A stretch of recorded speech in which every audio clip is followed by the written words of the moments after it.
இன்னைக்கு வந்துட்டு நான் பாலமேடு ஜல்லிக்கட்டுக்கு போறதுக்காக வந்தேன். நாளைக்கு வந்துட்டு அலங்காநல்லூர் ஜல்லிக்கட்டு பார்க்கணும் எனக்கு ஒரு ஆசை இருந்துச்சு. எப்பயுமே சின்ன பிள்ளை இருந்துட்டு எனக்கு ஒரு ஆசை, மாடு வச்சுட்டாங்க, மாடை வளர்த்த ஆளுங்க, மாடு மேல ஒரு பாசம் இருக்கும். ஏன்னா அதோட வீரம், அதோட அறிவு பார்க்கும்போது எனக்கு ரொம்ப ஃபீலிங் இருக்கும். நான் ஆரிமில் இருக்கும்போது வர்றதுக்கு முன்னாடி மாடு தான் மேய்ச்சேன்.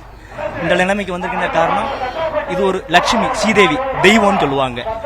அந்த தெய்வத்தை வழிபடுற மாதிரி தான் எனக்கு அந்த தெய்வத்தை வந்து வழிபடணும் அப்படின்ட்டு எனக்கு ஒரு ஆசை இருக்கு. நான் வந்தேன் அங்கிருந்து 25 கிலோமீட்டர் அவனியாபுரத்துலேருந்து வந்திருக்கேன். நான் இன்னைக்கு வந்துட்டு ஏதாவது டியூட்டி கிடைச்சாலும் கிடைக்கும். மீனாட்சி அம்மன் கோயில் ஆர்மி ஆஃபீஸர் வருவாங்க எடுத்து போறதுக்கு. அதனால ரெடியா இருந்தேன், ஸ்டாண்ட் பைன்னு சொல்லுவாங்க, ரெடியா இருந்து இந்த ட்ரெஸ்ஸோட வந்திருக்கேன். ஆக்சுவலா சோசியல் மீடியாவில் இந்த ட்ரெஸ்ல இருக்கக்கூடாதுன்னு சொல்லுவாங்க.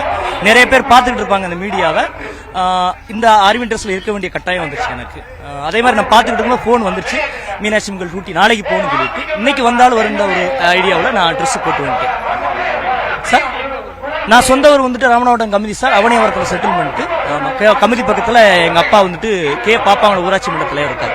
லட்சுமி நாமணின்னு சொல்லிட்டு 15 வருஷம் அப்பா தான். அவர் நல்ல சேவை செய்யக்கூடிய குடும்பத்தில் பிறந்தாள் தான் நான் இங்கே வந்து மாடு வச்சு நாங்கள் பெரிய ஆள் ஆயிருக்கோம். மாடை வச்சு தான் எங்கள் லைஃப். அதனால அந்த மாடுன்னா எனக்கு ஒரு சாமி. அது இப்போ வந்து மதுரையில் 2 கேர்ள்ஸ் பட்டாலின்னு சொல்லுவாங்க, ஆர்மி என்சிசி குரூப்ல இருக்கேன் நான். மற்றபடி என்னுடைய பையங்களை சுற்றி காமிக்க எனக்கு ஒரு ஆசை, அதுக்காக வந்தேன். ரொம்ப நன்றி. என் பேர் சௌமியா.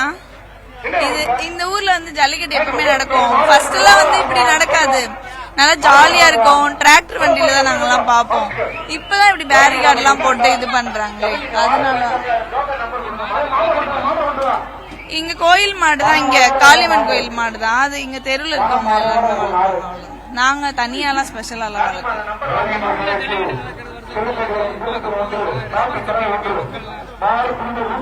வருஷத்தை விட டெவலப்மெண்ட் ஆயிட்டே இருக்கு.